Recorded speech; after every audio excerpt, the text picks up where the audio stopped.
Viewers আসসালামু আলাইকুম, গুপ্তবিদ্যা সন্ধান ইউটিউব চ্যানেলে সবাইকে সুস্বাগত। তো এটা হলো ঝগড়া বিবাদ থামানো। আপনি দেখতে পারতেছেন যে দুইটা ব্যক্তি ঝগড়া লাগছে অথবা দুইটা গ্রুপ ঝগড়া লাগছে। তখন আপনি এই সূরাটা 3 বার পাঠ করবেন। এটা হলো মুজাদিলাহ। এই সূরাটা 3 বার পাঠ করবেন সহিহ নিয়তে। আল্লাহর রহমতে ওদের মীমাংসা হয়ে যাবে। তো অনেক লোক আছে আমি দেখছি ক্যাসাল গ্যান্দাম করতেছে, ওরা হাসতেছে, ওদেরকে না আটকাতে ওরা হাসতেছে।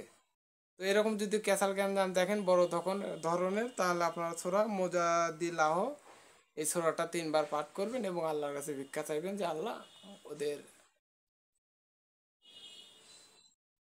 ওদের ঝগড়া বিবাদ তুমি মীমাংসা করে দাও। তো মাফ করার মালিক আল্লাহ, ওসিলা আমি। তো এগুলো তো বিদ্যা, এগুলো তো খেলা। তো বুঝলে বুঝপাতা, না বুঝলে তেজপাতা। রতন চিনবে রতন আর সর চিনবে কচু। তো সবাই ভালো থাকবেন, সুস্থ থাকবেন। আসসালামু আলাইকুম।